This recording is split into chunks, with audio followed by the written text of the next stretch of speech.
আমি এটা বলার জন্য দাঁড়িয়ে যাচ্ছি যাতে করে আমার বাইরের বিষয়বস্তুটা হাইলাইটস হয়ে যায়। আমি দাঁড়িয়ে যাচ্ছি, আমি নিজেকে কন্ট্রোলের বাইরে রাখতেছি। এখন সমস্ত স্ত্রীদেরকে বলে দেন যে যদি তোমরা দুনিয়ার জিন্দগির আরাম ও রাহাত চাও, দুনিয়ার জিন্দগির তুমি বিলাসিতা চাও, তাহলে তোমরা সেই বিলাসিতার ব্যবস্থা করে দিচ্ছি, অর্থাৎ কাপড় জোড়া সব কিছু দিয়ে তোমাদেরকে ইজ্জতের সাথে বিদায় দিয়ে দেওয়ার জন্য নবীজিকে হুকুম করা হলো। বিদায় ইজ্জতের সাথে, তালাক হয়ে যাবে তোমাদের।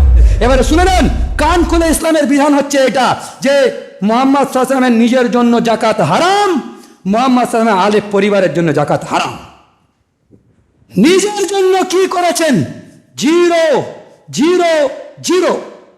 এরকম একটা লিডার যার নেতৃত্ব কিয়ামত পর্যন্ত বাকি থাকবে, নিজের জন্য নিজের পরিবারের জন্য করম আরাম ও রাহাত, কোনো আয়েশ, কোনো বিলাসিতা নেই। পূর্ববর্তী জাতি ধ্বংস হয়েছে শুধু এই জন্য যে বড়লোককে তারা মানে শাস্তি মৌকুফ করত আর গরিবদের ওপরে শাস্তি কায়েম করে দিত, সেই জন্য গোমরা হয়ে গেছে। আমার মেয়ে হযরতে ফাতেমা যদি চুরি করে, ফাতেমার হাত কাটা যাবে, দেখা হবে না নবীর দলের লোক না নবীর বিরুদ্ধে দলের লোক, কিন্তু বিচারের মানদণ্ডকে নবীজি সাল্লাল্লাহু আলাইহি ওয়াসাল্লাম বলছেন এক রাখতে হবে। এই লোক যদি এসপি হয়, ডিসি হয়, মন্ত্রী হয়, তবে দেশের কল্যাণ আসবে। আর যে নিজের পক্ষের লোককে ফয়সালা দেবে তার জন্য কল্যাণ বয়ে আনবে না।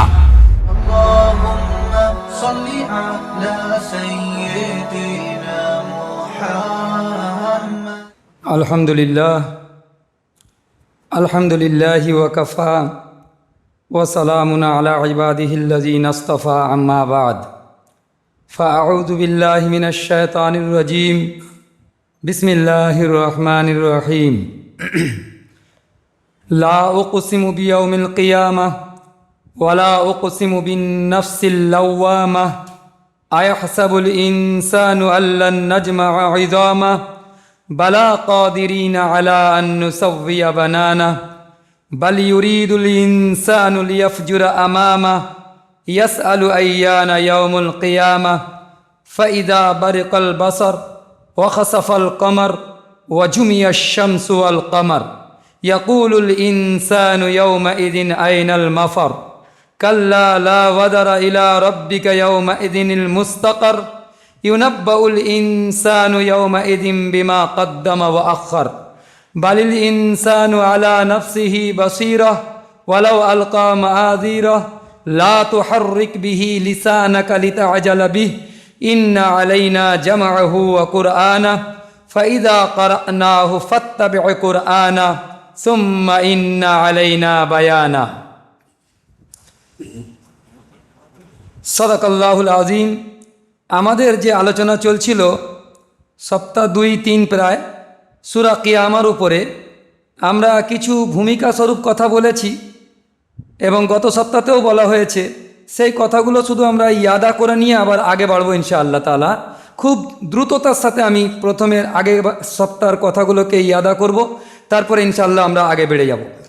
এখন প্রথম হচ্ছে যে সূরা কিয়ামা হচ্ছে মক্কায় অবতীর্ণ, আর কোরআন শরীফের মানবী এতেবার থেকে, মানের দিক থেকে যে কোরআন শরীফকে পরবর্তী সময়ে যে ভাগ করা হয়েছিল, খায়রুল কুরুনে নয়, পরবর্তী সময়ে যে ভাগ করা হয়েছিল মানবী রপ্ত তাল্লুকের ক্ষেত্র বিশেষে, তো সেক্ষেত্রে কোরআনকে 7 ভাগে ভাগ করা হয়েছিল, মাক্কি আর মাদানীর গ্রুপ তৈরি করা হয়েছিল। তো প্রথম গ্রুপ দুটোতে তৌহিদের আলোচনা আসেনি, বলকে রিসালাতের আলোচনা এসছে, খাস তরের উপরে মাক্কি সূরাতে। মিডিলে ওটা তৌহিদের আলোচনা এসছে, এবং আখেরি দুটো গ্রুপের মধ্যে মাক্কি সূরাতে মানে বেশিরভাগ জায়গাতে ইনজার, অর্থাৎ ইনজারে আখেরা, ইনজার মানে সতর্ক করা। ইনজার শব্দটা আরবি, তার বাংলা হচ্ছে সতর্ক করা। আর সতর্ক খাস তরের উপরে আখেরাতের বিষয়ে সতর্ক করার জন্য শেষের দুটো ভাগের গ্রুপ, শেষের দুটো গ্রুপ তাতে আলোচনা করা হয়েছিল। প্রথম গ্রুপে হচ্ছে রিসালাত, দ্বিতীয় গ্রুপে হচ্ছে মানে মিডিলের 2-3টে গ্রুপের মধ্যে তৌহিদ, এবং শেষের গ্রুপের মধ্যে মক্কি সূরাতের উপরে খাস তরের উপরে ইনজারে আখেরা, অর্থাৎ আখেরাত সম্পর্কে সতর্ক করা। বাংলাও বলে দিচ্ছি যাতে করে আরবি বুঝতে অসুবিধে হলে বাংলা বলে দিচ্ছি। আচ্ছা, এরপরে আমাদের এই দুই আয়াতের মধ্যে যেটা আমাদের প্রথম পয়েন্টিং করা হয়েছিল, ঈমান বিল আখেরা, ঈমান বিল আখিরাতের ব্যাপারে, ঈমান বিল আখিরাতের জন্য কোরআনের মখসুস ইস্তেদলাল, এই শব্দটাকে আরবিতেই বলতে হবে যে কোরআন কি মখসুস ইস্তেদলাল, বাংলা কি কোরআনের খাস এবং বিশেষ বিশেষ দলিল গ্রহণের তরিকা কি ঈমান বিল আখিরাতের জন্য। ঈমান বিল আখিরাতের জন্য কোরআন কি মখসুস ইস্তেদলাল, এটা হচ্ছে পয়েন্টিং। এর উপরে পুরো 30 পারা কোরআন শরীফে ঈমান বিল আখিরাতের যত আলোচনা এসছে, তফসিলের সাথে এসছে, লম্বা চওড়া আলোচনা এসছে, কিন্তু সেই সমস্ত লম্বা চওড়া আলোচনাকে দুই কসমের মধ্যে, লা উকসিমু বিয়াউমিল কিয়ামা একটা, ওয়ালা উকসিমু বিন নাফসিল লাওয়ামা, এই দুই কসমের মধ্যে পুরো 7 সমুদ্রের পানিকে একটা কুঁজার মধ্যে বন্ধ করে নিয়েছে। এটাকে বুঝে নেন যে মখসুস ইস্তেদলাল দুটো জিনিস। কোরআন শরীফ যখন আখিরাতের কথা বলে তখন তার দলিল গ্রহণের তরিকা কি, পদ্ধতি কি, এটাকে বলা হয় মখসুস ইস্তেদলাল। খাস পদ্ধতি কি, খাস ও মখসুস পদ্ধতি কি, এটা হচ্ছে মাথায় রাখেন প্রশ্নটা। এর উত্তর খুলে আসতেছে যে খাস ও মখসুস ইস্তেদলাল হচ্ছে কোরআনে করিমের উসলুবে কোরআনির। সেটা হচ্ছে এই, যখন ঈমান বিল্লাহ, ঈমান বিল আখিরা আর ঈমান বিল রিসালাত, এটাকে বলা হয় ঈমানিয়াতে সালাসা, এই তিনটি মৌলিক এবং বুনিয়াদি ঈমানের ক্ষেত্রে তিনটি জিনিস সব থেকে জরুরি, মৌলিক আর বুনিয়াদি এতেবারেতে। সেটা কি? তৌহিদ, রিসালাত আর আখিরাত। আল্লাহ পাকের তৌহিদকে প্রমাণ করার জন্য কোরআন বেশিরভাগ জায়গায়, অধিকাংশ জায়গায়, বলতে গেলে যে কোনো জায়গাতেই কোনো যুক্তি, আকলি এবং ফালসাফিয়ানা যুক্তি, আকলি এবং ফালসাফিয়ানা মানে দর্শনের যুক্তি পেশ করেননি। খুব সামান্যতম জায়গায় হয়তো করেছেন, কিন্তু অধিকাংশ জায়গাতে আল্লাহ পাকের প্রমাণের জন্য কোরআন কোনোদিন আকলি যুক্তি বা কোনো দর্শনিক যুক্তি পেশ করেননি। আর এটাও ইয়াকিন জেনে নেন যে আল্লাহকে প্রমাণ করার জন্য, ঈমান বিল্লাহকে সাবিত করার জন্য আকলি এবং মন্তিকি দলিল, যেটাকে দর্শন শাস্ত্রের দলিল বলা হয়, আকলি আর দর্শনিক দলিল খুব একটা মজবুত হয় না, কমজোর হয়, সেজন্য কোরআন সেই দলিল ইস্তেমালই করেননি। আলবাত্তা ঈমান বিল আখিরাতের জন্য কোরআন আকলি আর মন্তিকি দলিলের ইস্তেমাল করেছে, যেটা দ্বিতীয় আয়াত প্রমাণ করতেছে। আর কুরআন শরীফে যত জায়গায় ঈমান বিল আখিরাতের উপরে আকলি আর মন্তিকি দলিল পেশ করেছে বিস্তারিতভাবে, এখানে একটি আয়াতের মধ্যে সেই সমস্ত আকলি আর নকলি আর কি বলে মন্তিকি, এই সমস্ত দলিলকে জমা করে একটা আয়াতের মধ্যে নিয়ে নিয়েছে। যা আলোচনা হয়েছে এক আয়াতের মধ্যে আছে। এবারে বুঝে নেন যে এই আয়াতের গুরুত্ব কতটা। এবারে শুনুন যে তাহলে আল্লাহ অর্থাৎ ঈমান বিল্লাহর প্রমাণিকতার জন্য এক্সটার্নাল কোনো দলিল দেওয়ার প্রয়োজনীয়তা নেই, যদি থাকেও সেটা কমজোর দলিল হবে। ইন্টারনাল দলিল হচ্ছে সব থেকে মজবুত হবে ঈমান বিল্লাহর জন্য। অর্থাৎ আমি বলে এসেছি ঈমান বিল্লাহকে প্রমাণ করার জন্য কোরআন শরীফে দুটো উসলুব নিয়ে এসছে, একটা হচ্ছে আয়াত আর দ্বিতীয় হচ্ছে তাজকির। এই দুটো শব্দ কোরআন শরীফের দুটো শব্দ, একটা হচ্ছে আয়াত আর একটা হচ্ছে কি তাজকির। তাজকির মানে ইয়াদ দেহানি করিয়ে দেওয়া, ভুলে যাওয়া সবককে ইয়াদ করিয়ে দেওয়া। ওস্তাদ যেটা ভুলে যাওয়া সবককে ইয়াদ করিয়ে দিচ্ছে, নতুন পড়া দিচ্ছে না। নতুন পড়াকে তালিম বলা হয়, আর তাজকির বলা হয় কোনো ভুলে যাওয়া সবককে ইয়াদ দেহানি করানো। আর ঠিক অনুরূপভাবে আয়াত শব্দটা কোরআন শরীফে এসছে বারবার বিভিন্ন জায়গায়। আয়াত আর আয়াতকে 3 ভাগে ভাগ করা হয়, আয়াতে কোরআনি, আয়াতে আনফুসি, আয়াতে আফাকি। তো আয়াতে আফাকি যখন আসবে তখন সর্বপ্রথম আসমানের কথা আসবে, চাঁদ সূর্য নক্ষত্রের কথা আসবে। আয়াতে আনফুসি, অফি আনফুসিকুম আফালা তুবসিরুন, दिल दरिया समंदर डोबे, कौन कीड़े जाड़े हो, बिच्छे बेड़े बिच्छे छेड़े बिच्छे बंच मुहाड़े हो, तमाम कुदरती निजाम আমার নিজের মধ্যে আছে। এর উপরে গৌর করো, আল্লাহকে চিনতে পারবে। আর আয়াতে আফাকি অর্থাৎ আকাশ জমিন চাঁদ সূর্য নক্ষত্র এ সম্পর্কে গৌর ও ফিকির করো, আল্লাহকে চিনতে পারবে। আয়াতে কোরআনী, কোরআনের হার আয়াত আমার আল্লাহ পাকের পেহচানের শাহকার। কথা ভালো করে বোঝেন।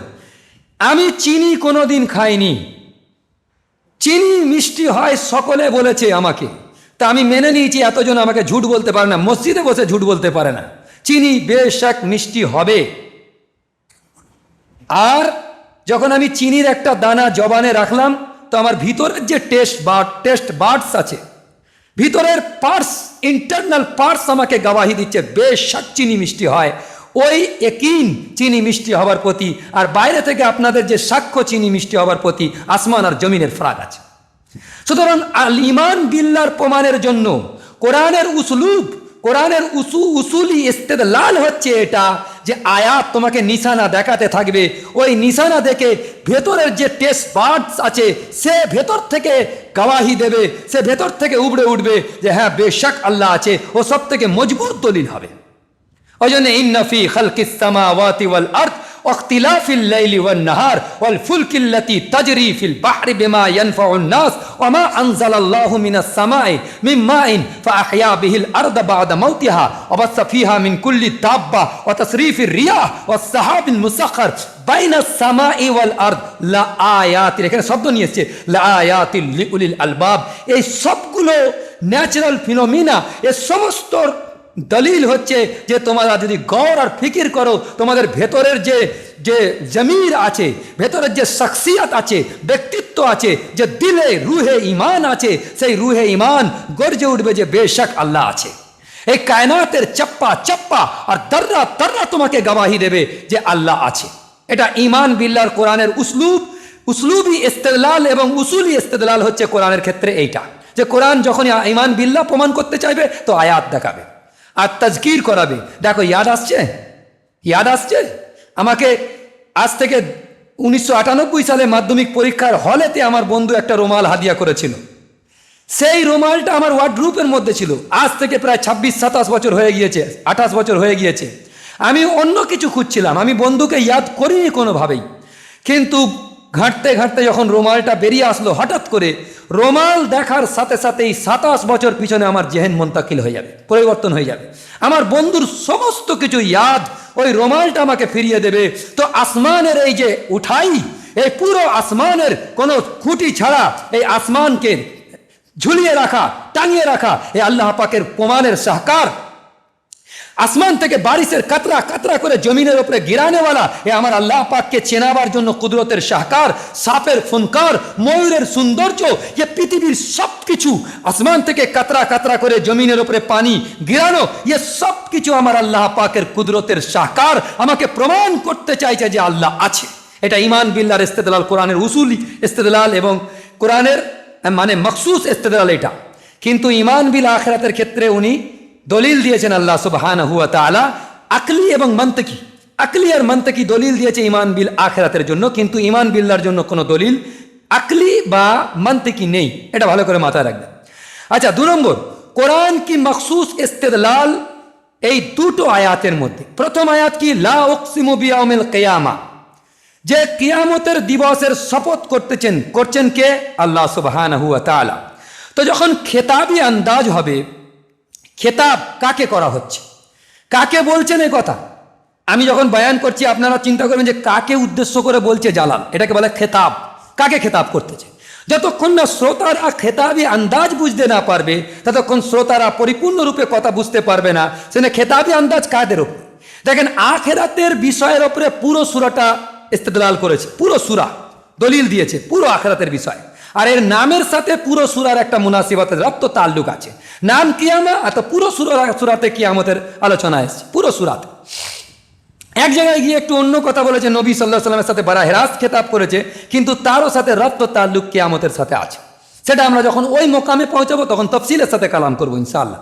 কিন্তু এখান থেকে পরিষ্কার হয়ে যাচ্ছে যে আল্লাহ খেতাব করতেছে। আর খেতাব কাদেরকে করতেছেন? দেখেন, আখিরাতের মুনকির 3 কিসিমের হয়। কেউ তো তৌহিদ অস্বীকার করেছে, আর কেউ আখিরাতকে অস্বীকার করেছে, এবং কেউ তার মধ্যে একজন আছে তৌহিদ, আখিরাত আর রিসালাত তিনোটাকেই অস্বীকার করে দিয়েছে। ব্যাস, তাহলে এ তো মুলহিদ মাহিস, একে তো মুলহিদ বলা হবে, এর একটা ক্যাটাগরি। দ্বিতীয় ক্যাটাগরি আল্লাহকে তো মানে, কিন্তু আখেরাতকেও মানে এবং আখেরাতের সাথে শাফাআতে বাতিলাকে মানে। শাফাআতে বাতিলা মানে আমাকে ছাড়িয়ে দেবার লোক আছে। যেরকম পার্টিগত ব্যাপারে পার্টির বড় বড় নেতাদের যারা ছেলে হয় তাদেরকে দেখবেন বলবে যে আমার পার্টির লোক আছে, ছাড়িয়ে দেবে, আমি যতই গুন্ডামি করি আমাকে ছাড়িয়ে দেবে, পুলিশ থানায় আমার ধরে নিয়ে গেলে ও থানায় ফোন করলে ছাড়িয়ে দেবে। এই ধরনের যখন ও সরকারের কানুনকে লঙ্ঘন করতে সে বেপরোয়া হয়ে যায়, যেহেতু তার খৌফ খতম হয়ে যায়, কেন আমার পার্টির লোক আছে, এই জায়গাটাকে মাথায় রাখো। তো কেউ যদি মনে করে আমার পীর সাহেব আছে আমাকে বেঁচিয়ে নেবে, আমি নামাজ না পড়লেও, তো আখরাতের খৌফ আর আখরাতের ভয় তার দিল থেকে বেরিয়ে যায়।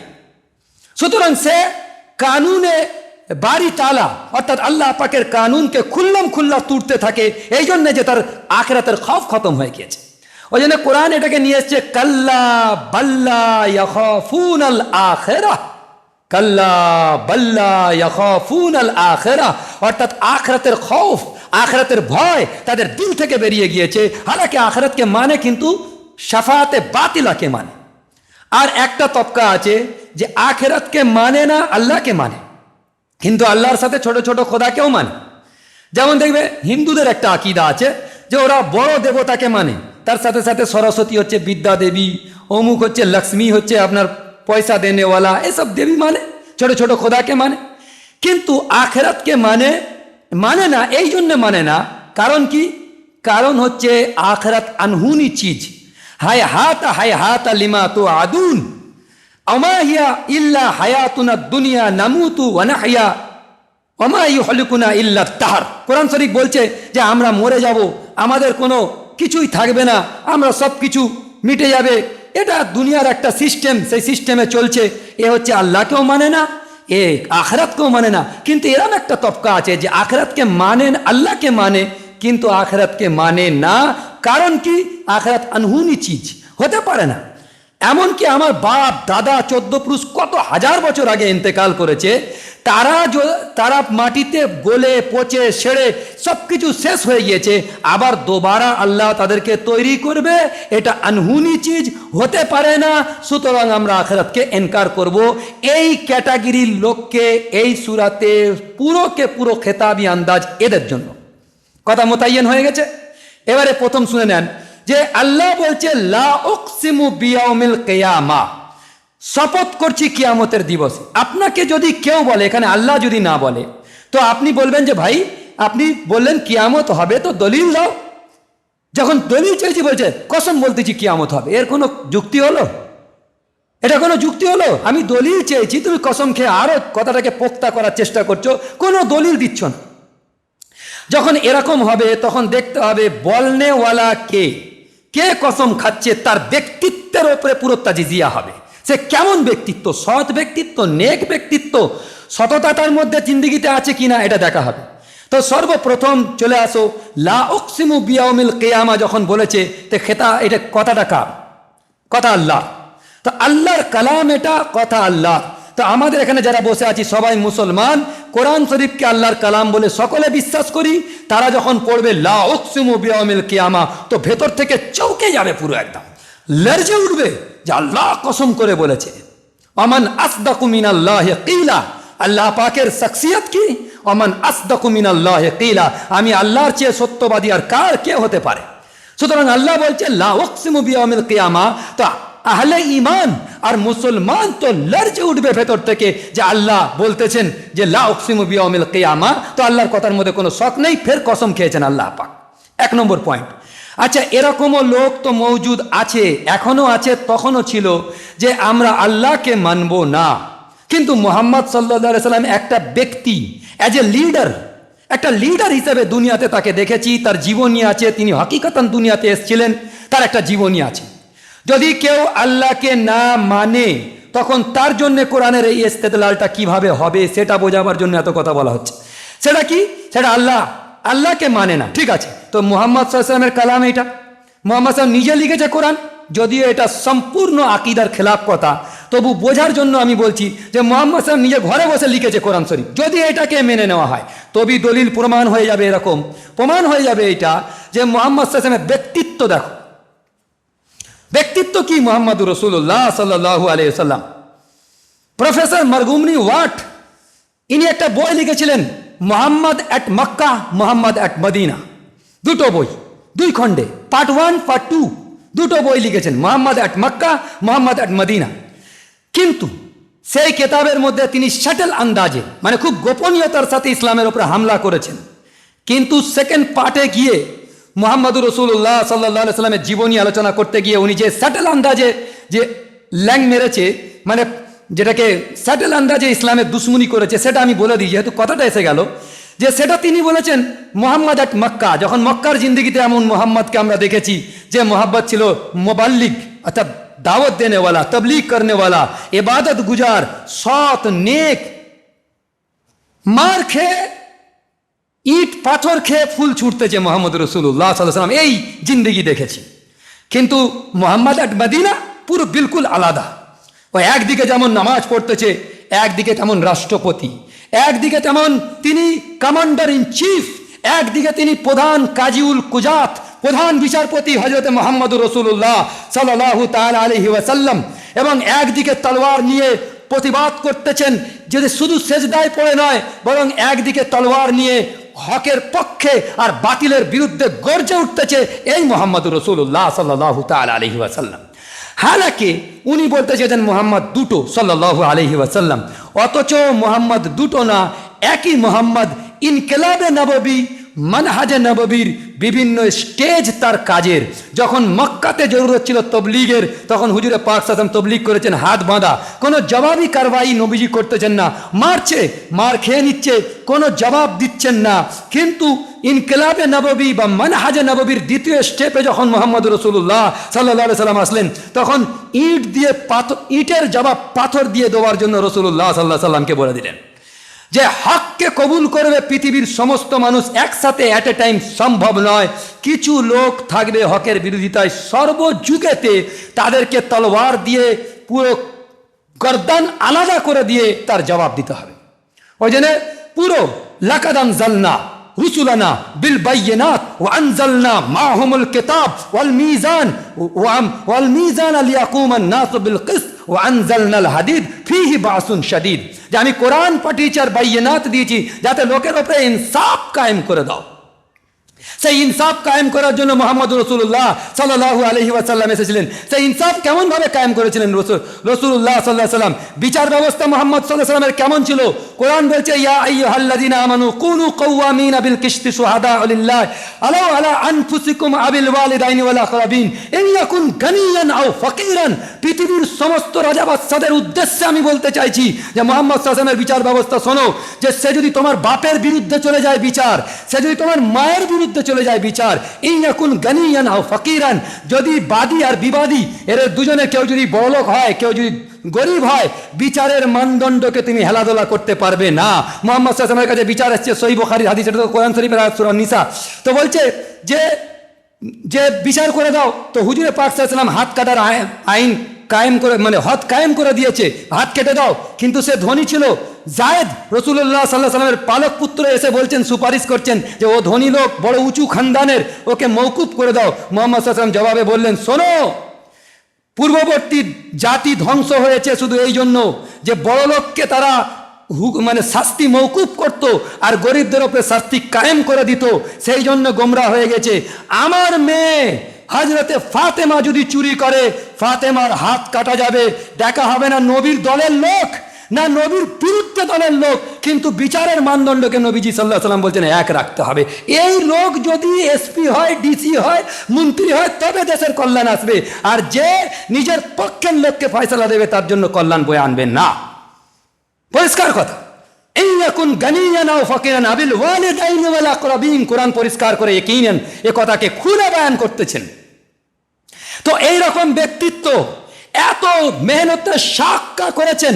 আমি এটা বলার জন্য দাঁড়িয়ে যাচ্ছি যাতে করে আমার বয়ানের বিষয়বস্তুটা হাইলাইটস হয়ে যায়। আমি দাঁড়িয়ে যাচ্ছি, আমি নিজেকে কন্ট্রোলের বাইরে রাখতেছি এখন, যে আমি দাঁড়িয়ে যাচ্ছি কথা বলতে গিয়ে, যে মুহাম্মদ সাল্লাল্লাহু আলাইহি ওয়াসাল্লাম এই 23 বছরের নবুয়তের জিন্দেগিতে যে মেহনতের সাক্ষ্য করেছিলেন, সেই মেহনতের সাক্ষ্যের জন্য প্রশ্ন হচ্ছে নিজের জন্য কি করেছিলেন, নিজের পরিবারের জন্য কি করেছিলেন। প্রশ্ন, পৃথিবীতে বড় বড় রাজা বাদশারা যখন মানে একটা স্ট্রাগল করে, সেই স্ট্রাগলে একটা উদ্দেশ্য থাকে, নিজের জন্য মহল বানায়, নিজের জন্য আয়েসি করে, সব কিছু গাড়ি ভালো কেনে, নিজের বাড়ি উচ্চতায় হয়ে যায়, সব কিছু নিজের জন্য করে। প্রশ্ন হচ্ছে যে যিনি বিশ্ব নেতৃত্ব দিয়েছেন, যার নেতৃত্ব কিয়ামত তাক কায়েম আর দায়েম থাকবে, সূর্যের আলোর মতো উজ্জ্বল হয়ে থাকবে, যার নেতৃত্ব, তিনি নিজের জন্য কি করেছিলেন, নিজের পরিবারের জন্য কি করেছিলেন, এটা হচ্ছে আজকের বিষয়বস্তু, সব থেকে ভাইটাল পয়েন্ট আজকের বয়ানে। মাথায় ঢুকিয়ে নেন পুরো। তো প্রশ্ন যখন এইটা হচ্ছে, তখন মুহাম্মদ সাল্লাল্লাহু আলাইহি সাল্লাম যখন ছোটবেলায় ছিলেন গরিবই ছিলেন, যখন বড় হলেন নবুয়তের ওহি আসার আগে হযরত খাদিজা রাদিয়াল্লাহু তাআলার সাথে বিয়ে হয়ে গেল। বিয়ে হওয়ার পরে হযরত খাদিজা রাদিয়াল্লাহু সমস্ত ধনী ব্যক্তি ছিলেন, সমস্ত মাল নবীজির কদম মোবারকে হাজির করলেন। নবী এখন ধনী হয়ে গেলেন, দিনের টাকা যার জন্য মাল খরচ করলেন। কিন্তু যখন রাষ্ট্রপতি মদিনাতে, রাষ্ট্রপতি হলে হাতে পয়সা থাকে, রাষ্ট্রপতি হওয়ার আগে যখন স্ট্রাগল করতেছে ওইটাকে পৌঁছানোর জন্য, তখন গরিব থাকে, এটাই স্বাভাবিক। কিন্তু তার উল্টো মুহাম্মদ রাসূলুল্লাহ সাল্লাল্লাহু আলাইহি ওয়াসাল্লাম রাষ্ট্রপতি হওয়ার আগে ধনী ছিলেন, রাষ্ট্রপতি হওয়ার পরে নবীজি এতটা গরিব। যখন খায়বার যুদ্ধ, আহজাব যুদ্ধের পরে বনু কুরাইজা এই সমস্ত যুদ্ধতে যখন জয়লাভ করে গনিমতের মাল মুসলমানেরা হাসিল করে মদিনায় নিয়ে আসলেন, আম গরিব মুসলমানদের ঘরেতে, আমি শব্দটাকে লিখে রেখেছি, বিলাসিতার জিন্দগি বিরাজ করতেছিল পুরো মদিনামায়। মুসলমানদের আম গরিবের ঘরেতেও বিলাসিতার জিন্দগি। তখন নবীজির বিবিরা এসে বললেন যে হুজুর, সমস্ত মুসলমানরা এখন বিলাসিতার জিন্দগি করতেছেন, মানে অর্থাৎ গরিবরাও পর্যন্ত বিলাসিতা করতেছে, আমাদের জন্য সোনার গয়না একটু ব্যবস্থা করে দেন, খরচা একটু বাড়িয়ে দেন। কোরআন শরীফের আয়াত আমি পড়ে শুনিয়ে দিচ্ছি। তখন আল্লাহ পাক, নবীজি জবাব দেয়নি, আল্লাহ আয়াত নাজিল করেছে, ইয়া আইয়ুহান নবী কুল্লি আজওয়াজিকা ইন কুনতুন্না তুরিদনাল হায়াতাদ দুনিয়া ওয়া যিনাতাহা ফাতাআলাইনা উমাত্তিউকুন্না ওয়া উসাররিহুকুন্না সারাহান জামিলা। নবীজি আপনি বলে দেন আপনার স্ত্রীদেরকে, সমস্ত স্ত্রীদেরকে বলে দেন যে যদি তোমরা দুনিয়ার জিন্দগির আরাম ও রাহাত চাও, দুনিয়ার জিন্দগির তুমি বিলাসিতা চাও, তাহলে তোমরা সেই বিলাসিতার ব্যবস্থা করে দিচ্ছি, অর্থাৎ কাপড় জোড়া সব কিছু দিয়ে তোমাদেরকে ইজ্জতের সাথে বিদায় দিয়ে দেওয়ার জন্য নবীজিকে হুকুম করা হলো। বিদায় ইজ্জতের সাথে, তালাক হয়ে যাবে তোমাদের। আর যদি ওয়াইন কুনতুন্না, তারপরের আয়াত 29 নম্বর আয়াত, ওয়াইন কুনতুন্না তুরিদনাল্লাহ, যদি আল্লাহকে চাও, ও রসুলহু এবং রসুলকে চাও, ও দারাল আখিরাত, তিনটে আলফাজ নিয়ে এসেছে কোরআন শরীফে, ওয়াইন কুনতুন্না তুরিদনাল্লাহ ও রসুলহু ও দারাল আখিরাত ফাইন্নাল্লাহা আ'আদ্দা লিল মুহসানাতি মিনকুন্না আজরান আযীমা। যদি তোমরা আখিরাত চাও, নবীকে চাও আর আল্লাহকে চাও, শুনে নাও, সৎকর্ম পরায়ণশীলদের জন্য আল্লাহ পাক পুরস্কার রেখে দিয়েছে। 1 নম্বর কারণ, নবীজির বিবি রাষ্ট্রপতি, নিজের পরিবারের জন্য কিছু করেন, নিজের জন্য কিছু নেই। 2 নম্বর পয়েন্ট, নিজের লবতে জিগার হযরত ফাতেমা রাদিয়াল্লাহু তাআলা এসে বলছেন যে আমাকে একটা কানিজ অর্থাৎ একটা গোলামের ব্যবস্থা করে দাও। নবীজি বললেন, বেটি তোমাকে এর থেকে উত্তম জিনিস আমার কাছে আছে, সেটা দেবো। 33 বার সুবহানাল্লাহ, 33 বার আলহামদুলিল্লাহ, 34 বার আল্লাহু আকবার, যাও এটা পড়ো। গোলাম নিয়ে বিলাসিতার জিন্দগি করো না, ব্যাস চলে গেল। তারপরে 3 নম্বর পয়েন্ট নোট করাতে চাইছি যে মুহাম্মদ সাল্লাল্লাহু আলাইহি সাল্লাম যখন রাষ্ট্রপতি হলেন, তো রাষ্ট্রীয় পর্যায়ে যাকাত তোলা হবে, রাষ্ট্রীয় পর্যায়ে ইনফেরাদি ব্যক্তিগত যাকাত দেওয়া হবে না। ছাগল আসবে, উট আসবে, ঘোড়া আসবে, পয়সা আসবে, দিনার ও দিরহাম আসবে, সেই টাকা জমা হবে কার আয়ত্তে? মুহাম্মদ সাল্লাল্লাহু আলাইহি সাল্লামের। এবারে শুনে নেন, কান খুলে ইসলামের বিধান হচ্ছে এটা যে মুহাম্মদ সাল্লাল্লাহু আলাইহি সাল্লামের নিজের জন্য যাকাত হারাম, মুহাম্মদ সাল্লাল্লাহু আলাইহি সাল্লামের আলে পরিবারের জন্য যাকাত হারাম। নিজের জন্য কি করেছেন? 0 এরকম একটা লিডার যার নেতৃত্ব কিয়ামত পর্যন্ত বাকি থাকবে, নিজের জন্য, নিজের পরিবারের জন্য করম আরাম ও রাহাত, কোনো আয়েশ, কোনো বিলাসিতা নেই। জাকাতের পয়সা আমরা মাদ্রাসাওয়ালাকে বলি না, মাদ্রাসাওয়ালা জাকাত নিয়ে খাচ্ছে কেন? 3 ভাই 3টে মাদ্রাসা খুলেছে কেন? এ জাকাতের পয়সা নিজেদের ব্যবস্থা হয়ে যাবে। এই যে আমরা বদনামটা দিই, সঠিক হোক বেঠিক হোক সেটা পরে কথা, এই আঙুল তোলার একটা রাস্তা পাচ্ছি, কিন্তু মুহাম্মদ সাল্লাল্লাহু আলাইহি ওয়াসাল্লামের উপরে আঙুল বসাবার কোনো রাস্তা নেই। এমন কি যখন ইন্তেকাল করতে, যে কান খুলে শোনো, আমি হাইলাইটস করার জন্য দাঁড়িয়ে কথা বলছি এই জন্যে যে কান খুলে শুনে নাও, যখন ইন্তেকালের সময় আয়েশা রাদিয়াল্লাহু তাআলা আনহাকে ডাকতেছেন, আর কোনো স্ত্রী এই গরিবের জন্য ছেড়ে চলে যায়নি, একই কথা বলতেছি। এরপর আর একটা মাসলা বলবো যে কোনো স্ত্রী ছেড়ে চলে যায়নি। যখন আয়েশা রাদিয়াল্লাহু তাআলা ডাকলেন, আয়েশা ইন্তেকালের কিছুক্ষণ পূর্বে আমার ঘরে তো অমুক জায়গায় কিছু সোনাদানা আছে, অল্প 2-4টে আছে, দিনার ও দিরহাম আছে, ওটা মিসকিনদেরকে সদকা করে দাও। আমি এই অবস্থায় আল্লাহর দরবারে দিদার করতে চাইতেছি না যে মোহাম্মদের ঘরে সোনা দানা আছে, এই অবস্থায় আল্লাহর দরবারে আমি সাক্ষাৎ করতে চাইছি না। এই নেতা যার নেতৃত্ব কিয়ামত পর্যন্ত চলবে, আমি বলতে গিয়ে কেন আমি দাঁড়িয়ে বলতেছি এই কথাটাকে, যে যার ব্যাপারে প্রফেসর মনগুমরি ওয়াট পরিষ্কার সেকেন্ড পার্টের মধ্যে লিখেছে, পৃথিবীতে একটা ভালো মানুষ হওয়ার জন্য, একটা মানুষের মধ্যে ভালো গুণাবলী সন্নিবেশিত হওয়ার জন্য যত কিছু গুণাবলী ডিকশনারিতে আছে, সমস্ত গুণাবলী এট এ টাইম মুহাম্মদুর রাসূলুল্লাহ সাল্লাল্লাহু আলাইহি ওয়াসাল্লামের মধ্যে আছে। এরকম ব্যক্তিত্ব, তিনি যেমন রাষ্ট্রপতি হওয়ার যোগ্যতা, তিনি যেমন কমান্ডার ইন চিফ হওয়ার যোগ্যতা, তিনি যেমন কাজীউল কুজাত হওয়ার যোগ্যতা সব থেকে টপে, তিনি যেমন একজন স্বামী হিসাবে পৃথিবীর সব থেকে টপে, তিনি যেমন একজন বাপ হিসাবে সব থেকে টপে, তিনি যেমন একটা নানা হিসাবে সব থেকে টপে, পৃথিবীতে মানুষের যত রকম মারহালা গজরায় সমস্ত মারহালাতে মুহাম্মদুর রাসূলুল্লাহ সাল্লাল্লাহু আলাইহি ওয়াসাল্লাম সব থেকে টপে থাকার পরেও তার ব্যক্তিত্ব এরকম ছিল যে যাতে করে নিজের জন্য পুরো জিরো, নিজের জন্য শুধু নয় নিজের পরিবারের জন্য কিছু না কিছু করে যায় নেতারা, কিন্তু এখানে নিজের পরিবারের জন্য পুরো জিরো। এরপরে তিনি বলতেছেন লা উকসিমু বিয়াউমিল কিয়ামা, তিনি বলতেছেন যে নবীজিকে, আমি কি বললাম প্রথমে, আল্লাহ যদি না বলে, এটা যদি নবীজির কালাম হতো, তো তিনি বলতেছেন, তিনি যখন জীবনে ছোট ছোট কথাতে ঝুট বলেননি, নিজের স্বার্থ পেট আর পকেটের জন্য যখন এই মেহনতের সাক্কা মানে কি, রক্তকে পানি করে দিয়ে 23 বছরের মুসলসল ধারাবাহিক মেহনত যে করেছিলেন, এই মেহনতের উদ্দেশ্য না ছিল পেট, না পকেট, না নিজের পদ, এ কোনো কিছু পদলোভিতাও ছিল না। এই সব কিছুর বাবজুদ তিনি যখন ছোট কথাতে ঝুট বলেননি, তো এত বড় কথা আখিরাত শোনাচ্ছে, লা উকসিমু বিয়াউমিল কিয়ামা, কথা কত ক্যাটাগরিক্যাল স্টেটমেন্ট দিচ্ছে। এত সহজ নেই এ কথাকে বোঝার জন্য। আজকে বুঝে নেন যে তিনি বলতেছেন লা উকসিমু বিয়াউমিল কিয়ামা, অর্থাৎ আমরা বলেছিলাম ঈমান তো ওই চিজকে বলা হয় তাসদীকু বিমা জাআ বিহিন নবী সাল্লাল্লাহু আলাইহি ওয়াসাল্লাম। আপনি আর আমি কেন মুহাম্মদ সাল্লাল্লাহু আলাইহি ওয়াসাল্লামের আনিত সমস্ত কথার উপরে তাসদীক করব? কেন করব? এই জন্য করব যে তিনার জিন্দগি পুরো সাফ ও সুতরা, সাদা কাপড়ের মতো, এক জায়গা তো নকতা বরাবর দাগ নেই মুহাম্মদ সাল্লাল্লাহু আলাইহি ওয়াসাল্লাম। আমি তার নেতৃত্বের দাগ দিচ্ছি আপনাদেরকে, তার নেতৃত্ব বোঝাবার চেষ্টা করতেছি, তার খেলাফত বোঝাবার চেষ্টা করতেছি আমি। তিনি বলছেন লা উকসিমু বিয়াউমিল কিয়ামা। তারপরে চলে আসুন ওয়ালা উকসিমু বিন নাফসিল লাওয়ামা, যাতে করে কথাটা ওয়াজে হয়ে যায়। এবং ওই নফসের কসম, যে নিজেকে নিজে মালামত করে, নিজেকে নিজে তিরস্কার করে, ওই নফসের কসম খাচ্ছে যে নিজেকে তিরস্কার করতেছে। ওই নফসের বোঝা গেল যে হার ইনসানের রুহে ইনসানির মধ্যে ভেতরে থেকে খারাপ আর ভালো, নেকি আর বাদি এর ইমতিয়াজের ক্ষমতা আল্লাহ পাক পয়দাইশি তওরের উপরে দিয়ে রেখে দিয়েছেন। আর ইনসান এটা জানে, আর সেই জন্যই এ কথার একটা দাবি হচ্ছে যে কিয়ামত একটা আছে। না যদি কিয়ামত থাকে, মানুষকে ভরপুর সাজা আর ভরপুর পুরস্কার দেওয়া কোনোভাবেই সম্ভব নয়। কথা ভালো করে বুঝে নেন, ভরপুর সাজা আর ভরপুর পুরস্কার কেন আমি বলতেছি, আগের হপ্তাহে পুরো বিস্তারিত বলবো ইনশাআল্লাহ। আজকে শুধু এতটুকু শুনে নেন যে একজন 1000 জনকে মার্ডার করার জন্য আসামি, তাকে একা যদি ফাঁসি দিয়ে দেওয়া হয়, ইকুয়াল সাজা হলো না?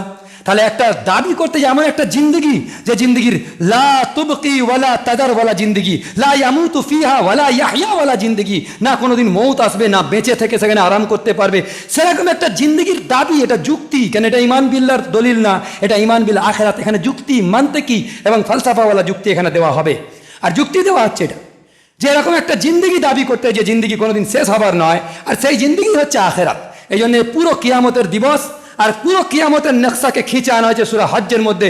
ইয়া আইয়ুহান নাসু ইন্না যালজালাতাস সাআতি শাইউন আযীম ইয়াওমা তারাউনাহা তাযহালু কুল্লু মুরদিআতিন আম্মা আরদাআত ওয়া তাদউ কুল্লু যাতি হামলিন হামলাহা ওয়া তারান নাসা সুকারা ওয়া মা হুম বিসুকারা ওয়ালাকিন্না আযাবাল্লাহি শাদীদ। যে পুরো কোরআন এলান বলতেছে যে মানুষ মানে নেশাগ্রস্তর মতো দেখতে পাবে, মা তার বাচ্চাকে প্রসব করে দেবে, নেশাগ্রস্ত না, কিয়ামতের ভয়াবহ আযাব তাদেরকে নেশাগ্রস্তর মতো করে দিয়েছে, পুরো নকশাকে খিঁচে নিয়েছে এখানে। আচ্ছা বলেন, কেউ যদি হাজারো লোকের উপকার করার জন্য যদি উপকার করে, যেমন আমি মোহাম্মদ রসুল্লাহ সাল্লাহ সাল্লামকে যদি দেখি যে সারা পৃথিবীর কিয়ামত তাক আনেওয়ালা মুসলমান নয়, ভুল কথা, বরং কিয়ামত তাক আনেওয়ালা ইনসানের জন্য, মানবতার জন্য যে উপকার করেছে মোহাম্মদ সাল্লাহ সাল্লাম, পৃথিবীর কোনো মানুষের হিম্মত নেই যে এক জাররা বরাবর আদায় করে দিতে পারে। তার জন্য ভরপুর বদলা আর ভরপুর পুরস্কারের জন্য দাবি হচ্ছে আখেরাত আছে, যে মোহাম্মদ সাল্লাল্লাহু আলাইহি ওয়াসাল্লামকে ভরপুর যাজা আর ভরপুর পুরস্কার যদি আল্লাহ পাক দিতে চায়, তো তার জন্য আখেরাত আছে কি নেই, কথাটা ভালো করে বুঝবেন। যেমন সাজা দেওয়ার জন্য ভরপুর জিন্দেগি দরকার, তেমন পুরস্কার দেওয়ার জন্য ভরপুর জিন্দেগি দরকার। আর মোহাম্মদ রাসূলুল্লাহ সাল্লাল্লাহু তাআলা আলাইহি ওয়াসাল্লামকে যে উপকার উম্মতে মুসলিমার জন্য নয়, বলকে মানবতার জন্য করেছে, আমি কথাটাকে বারবার কোট করাতে চাইতেছি, মানবতার যে উপকার করেছে মোহাম্মদ রাসূলুল্লাহ সাল্লাল্লাহু আলাইহি ওয়াসাল্লাম, সেই উপকারের বদলা পৃথিবীর কোনো মানুষ চুকাতে পারবে না। তার জন্য ভরপুর বদলা নেওয়ার জন্য জান্নাতের প্রয়োজনীয়তা আছে কি নেই বলুন।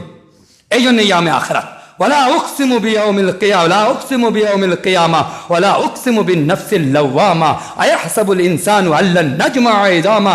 এই আয়াত যখন পড়বেন তখন দিলের ভিতরে দস্তক দেবে যে কে বলনেওয়ালা হাকিকি হচ্ছে আমার আল্লাহ সুবহানাহু ওয়া তাআলা, আর জাহিরি বলনেওয়ালা হচ্ছে আমার মুহাম্মদ রাসূলুল্লাহ সাল্লাল্লাহু আলাইহি ওয়াসাল্লাম। দুজনের শখসিয়ত, দুজনের ব্যক্তিত্বকে আমি তুলে যখন আলোচনা করলাম, যে যার জিন্দগিতে জাররা বরাবর লেশ মাত্র আঙুল বসাবার কারো হিম্মত নেই, তিনি বলতেছেন তিনি ঝুট বলতে পারেন, পেট আর পকেটের জন্য বলতে পারেন, পদের লোভের জন্য বলতে পারেন, না, বলকে সাফ ও সুতরা মুহাম্মদ রাসূলুল্লাহ সাল্লাল্লাহু আলাইহি সাল্লামের জিন্দগি, এই জিন্দগি কসম উঠিয়ে বলতেছেন লা উকসিমু বিয়াউমিল কিয়ামা ওয়ালা উকসিমু বিন-নাফসিল লাওয়ামা। আল্লাহ পাক আমাদেরকে আমল করার তৌফিক ইনায়াত করুন।